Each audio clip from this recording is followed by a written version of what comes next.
Assalamualaikum warahmatullahi wabarakatuh. Saya Sarul Anwar dengan NIM J1B022086. Saya akan merangkum hasil presentasi seluruh kelompok pada pelatihan 3 dengan judul unsur iklim yang dapat mempengaruhi pertumbuhan tanaman, curah hujan, radiasi matahari, dan kelembapan. Untuk mempersingkat waktu, saya akan langsung mulai saja. Yang pertama itu kelompok 1 dengan judul kajian perubahan curah hujan terhadap produktivitas tanaman jagung (ZMS) pada lahan kering. Metodologi atau cara pelakuan yang digunakan yaitu pengukuran. Hasil yang didapatkan yaitu dampak dari kurangnya intensitas hujan bisa mengakibatkan tanaman jagung menjadi kerdil dan menghasilkan buah yang kecil. Di samping itu, jika tidak ada irigasi tetap pada musim kemarau atau lahan kering bisa mengakibatkan tanaman jagung layu, permanen, dan mati. Intensitas hujan yang berlebihan juga akan mengakibatkan pembusukan batang yang akan menyebabkan tanaman jagung mati jika tidak diberikan drainase. Lalu selanjutnya kelompok 2 dengan judul uji ciri merah paper Colocatum and PAP pada berbagai intensitas sinar matahari dan media tanam. Metodologi atau cara pelakuannya itu masih sama, yaitu pengukuran. Hasil yang didapatkan yaitu berdasarkan hasil pengamatan menunjukkan bahwa pertumbuhan panjang tunas yang optimal terjadi pada intensitas sinar 25% untuk media M2 dan M3, sementara pada intensitas sinar 50%, media M1 dan M3 memberikan hasil yang baik. Dalam hal jumlah daun, semua perlakuan intensitas sinar matahari pengaruh yang serupa. Meskipun medianya bervariasi, lebar daun yang optimal ditemukan pada intensitas sinar 25% dan menggunakan media M1.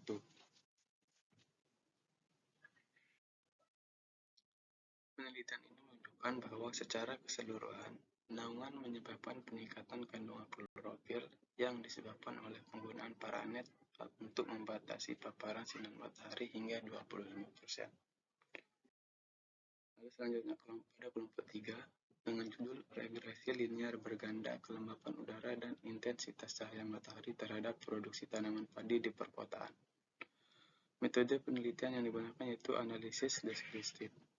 Hasil yang didapatkan yaitu hasil persamaan atau uji regresi linear berganda di atas menunjukkan bahwa setiap kenaikan suatu nilai variabel kelembapan udara akan menurunkan produksi padi sawah dan gogo di Kota Medan sebesar 619,04 ton.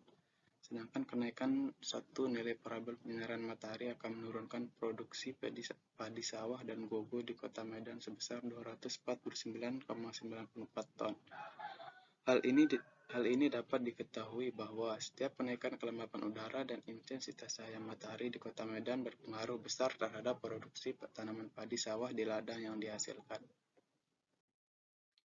Lalu pada kelompok 4 dengan judul hubungan curah hujan dengan produktivitas apel melalui Silvestris Mill di Kabupaten Pasuruan, Jawa Timur. Metode penelitian yang digunakan yaitu adaptasi petani dalam menghadapi curah hujan yang tinggi biasanya melakukan penyemprotan pestisida dengan interval yang pendek.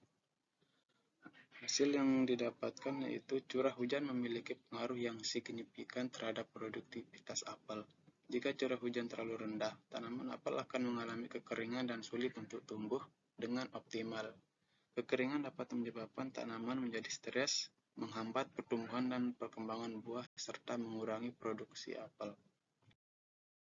Di sisi lain, jika curah hujan terlalu tinggi atau terjadi banjir, tanaman apel juga dapat terkena dampak negatif, kelebihan air, dan menyebabkan akar tanaman busuk, mempengaruhi penyerapan nutrisi dan meningkatkan risiko penyakit pada tanaman apel.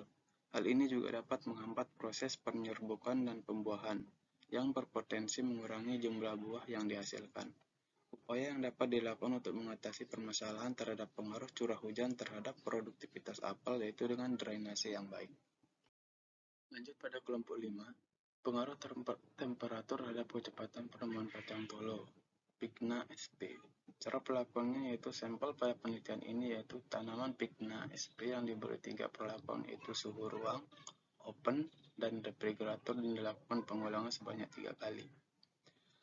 Hasilnya itu pada suhu berkisar 21 derajat Celcius, proses fotosintesis akan berlangsung dengan optimal. Kondisi seperti itu, proses pembentukan glukosa akan berjalan dengan baik, sehingga fotosintesis hasil dari proses fotosintesis dapat didistribusikan dengan baik ke seluruh tubuh tanaman. Perubahan temperatur juga akan berpengaruh terhadap penyerapan unsur hara. Suhu tanah mempengaruhi kandungan air dalam tanah. Jika suhu tanah naik, maka kandungan air akan berkurang yang mengakibatkan unsur hara dan mineral dapat terserap secara maksimal. Dan sebaliknya, apabila suhu tanah rendah, kandungan air dalam tanah akan meningkat dan dapat mengakibatkan pengkristalan saat kondisi lingkungan ekstrim. Kondisi seperti itu akan mengakibatkan proses respirasi berlangsung tidak maksimal sehingga terjadi translokasi pada tanaman menjadi lebih lama. Lambatnya fotosintesis akan mempengaruhi sintesisi pati dan sukrosa pada tanaman. Laju fotosintesis tertinggi pada suhu optimal. Ketika suhu optimal terlampaui, laju fotosintesis kembali menurun. Suhu optimal adalah titik di mana kemampuan berbagai tahap dalam fotosintesis berjalan optimal dan seimbang. Lanjut ke kelompok 6 dengan judul dampak suhu tinggi terhadap pertumbuhan tanaman padi. Metode penelitian yang digunakan yang pertama yaitu percobaan lapang. Percobaan lapang dilakukan di rumah kaca dengan varietas IPB4S, IPB6R, Mekongga atau padi sawah, dan situ patenggang atau padi gogo. Sebanyak 15 kali ulangan dalam masing-masing lingkungan yang dipindahkan ke dalam rumah kaca pada umur 50 hari. Perlakuan terdiri dari dua, yaitu suhu di lantai jemur sebagai T1 dan suhu tinggi di dalam rumah kaca sebagai T2. Perlakuan T2 diberikan dengan memindahkan tanaman ke dalam rumah kaca setelah memasuki perkembangan generatif sampai panen. Sedangkan tanaman T1 tetap dibiarkan di lantai jemur hingga pemanenan. Lalu untuk metode yang kedua yaitu analisis statistik. Data hasil pengamatan yang diperoleh dianalisis dengan uji F, lanjut uji BNT atau beda nyata terkecil pada taraf 5% untuk data yang menunjukkan perbedaan yang nyata di antara perlakuan. Pengolahan data dilakukan dengan menggunakan software. Lalu hasilnya itu ada 4. Yang pertama, suhu rumah kaca lebih tinggi dibandingkan dengan suhu di lantai jemur. Rata-rata suhu maksimal dan lantai jemur melebihi suhu optimal untuk pertumbuhan padi. Tinggi tanaman saat panen, umur antesis, umur panen, periode pengisian biji, panjang malai, dan bobot 100 butir tidak berbeda antara yang ditanam di lantai jemur dan di rumah kaca. Lalu yang ketiga yaitu suhu tinggi menurunkan fertilitas polen pada seluruh genotipe yang diamati. Penurunan fertilitas polen menyebabkan perubahan pada struktur dan integritas membran yang secara signifikan mengurangi viabilitas polen padi.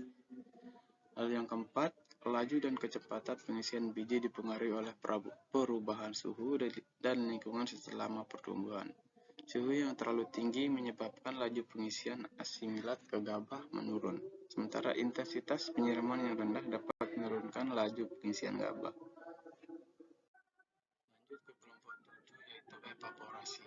Metode penelitian yang digunakan yaitu parameter yang diamati adalah tinggi tanaman, jumlah daun, indeks luas daun, evapotranspirasi harian, jumlah bunga, kebutuhan air total, dan berat berangkasan.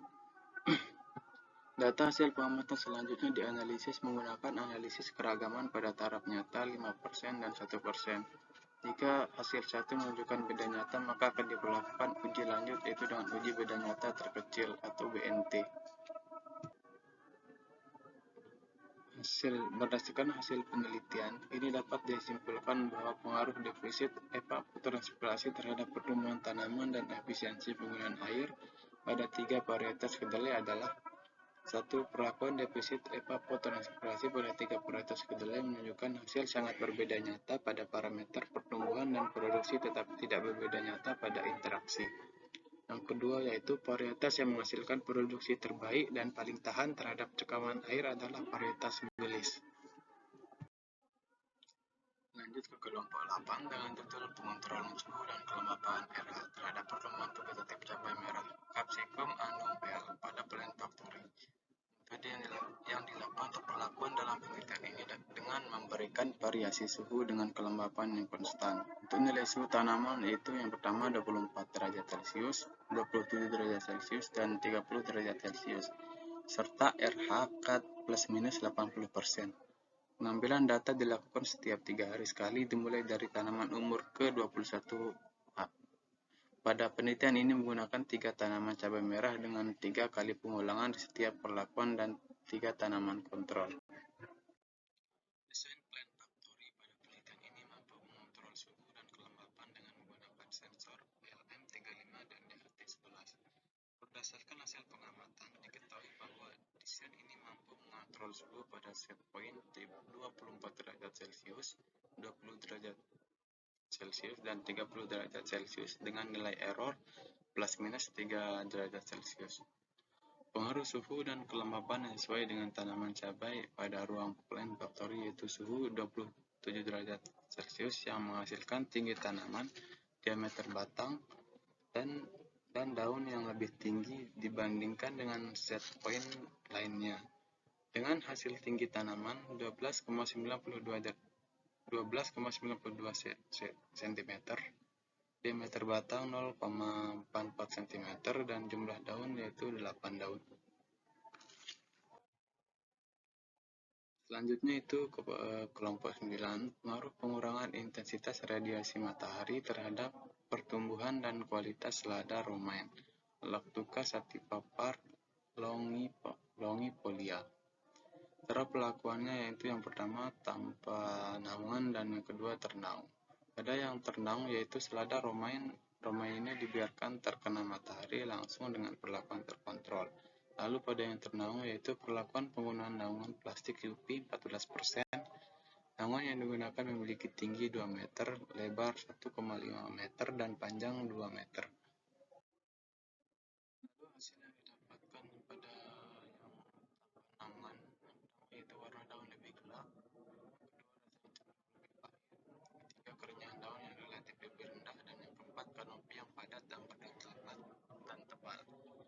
Lalu pada percobaan yang naungan, yang pertama warna daun terang, yang kedua tekstur dan rasa daun yang lebih renyah, lalu yang terakhir itu berdaun tipis dan lebih sedikit. Lalu lanjut ke kelompok 10 dengan judul pengaruh temperatur dan kelembapan terhadap produktivitas pastori prapanen tembakau di Kabupaten Jember. Metode penelitian atau cara perlakuan yaitu perlakuan yang dapat dilakukan untuk mengatasi pengaruh kelembapan terhadap produktivitas tanaman tembakau pastori di Kabupaten Jember antara lain adalah pengaturan drainase, penggunaan sistem irigasi yang tepat, serta penerapan teknik pengendalian penyakit tanaman. Lalu hasilnya yaitu hasil analisis regresi linear berganda yang menunjukkan bahwa proporsi pengaruh variabel temperatur dan kelembapan terhadap produktivitas tembakau sebesar 22,5%.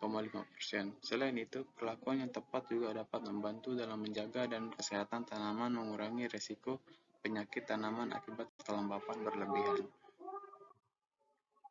Lanjut ke kelompok 11 dengan judul pengaruh cahaya matahari terhadap pertumbuhan tanaman kacang hijau. Cara perlakuan yaitu perlakuan gelap dan perlakuan terang. Pada perlakuan gelap, biji kacang hijau yang sudah ditanam diletakkan pada tempat yang tertutup tidak terjangkau atau terkena sinar matahari secara langsung. Lalu pada perlakuan terang, biji kacang hijau yang sudah ditanam diletakkan pada tempat yang terbuka atau terpapar sinar matahari secara langsung. Lalu hasilnya yaitu berdasarkan pengamatan tentang pengaruh cahaya matahari terhadap pertumbuhan tanaman kacang hijau. Dapat disimpulkan bahwa cahaya matahari sangat berpengaruh terhadap proses pertumbuhan tanaman kacang hijau karena cahaya matahari akan mempengaruhi kerja hormon auksin pada tumbuhan. Hormon auksin dapat mempengaruhi peristiwa pertambahan panjang batang perkembangan buah karena pada kondisi terang atau karena terkena cahaya matahari ia akan mengalami kerusakan. Selain itu, cahaya matahari berpengaruh terhadap proses fisiologis tanaman seperti melakukan fotosintesis karena dapat membantu tanaman menghasilkan klorofil atau zat hijau daun yang cukup untuk membuat makanannya sendiri sehingga warna daun menjadi hijau dan segar.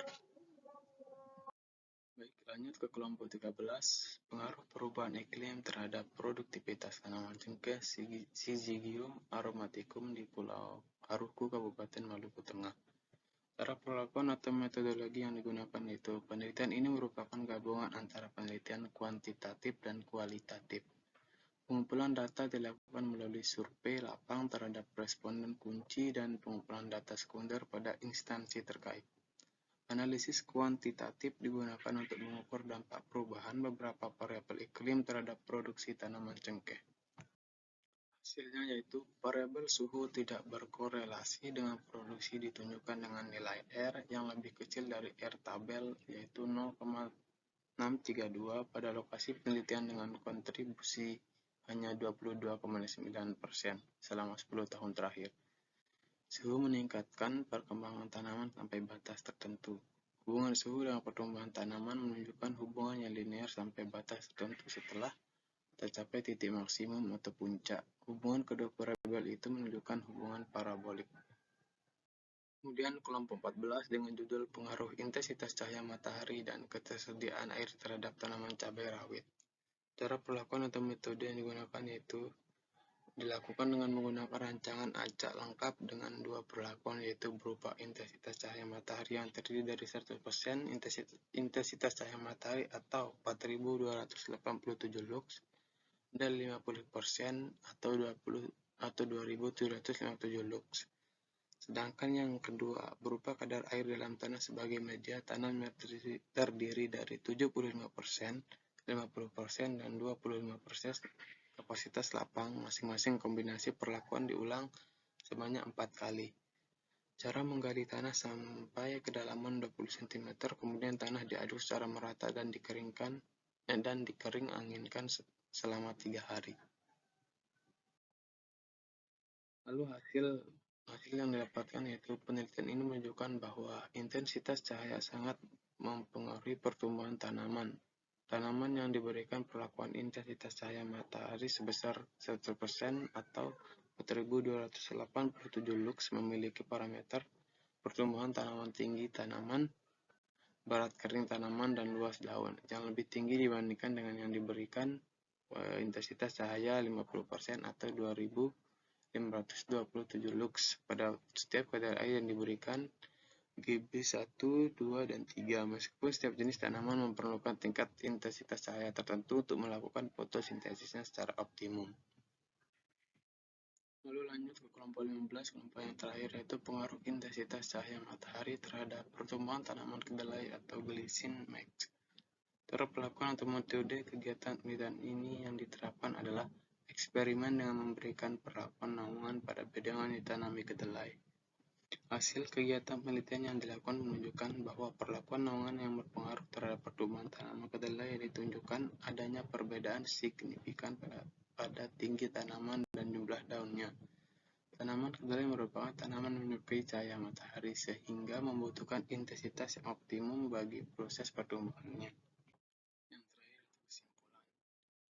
Jadi kesimpulannya yaitu unsur-unsur iklim seperti curah hujan, intensitas cahaya atau radiasi sinar matahari, suhu, dan kelembapan memiliki peran krusial dalam mempengaruhi pertumbuhan tanaman. Keseimbangan yang tepat dari faktor-faktor ini diperlukan untuk menciptakan lingkungan yang optimal bagi tanaman untuk berkembang dengan baik. Ketidakseimbangan atau variasi yang ekstrim dalam unsur-unsur iklim ini dapat menghambat pertumbuhan tanaman, mengurangi hasil panen, bahkan menyebabkan kerusakan pada tanaman. Oleh karena itu, pemahaman dan pengelolaan faktor-faktor iklim ini merupakan kunci dalam praktek pertanian yang berhasil. Sekian dari saya ucapkan terima kasih.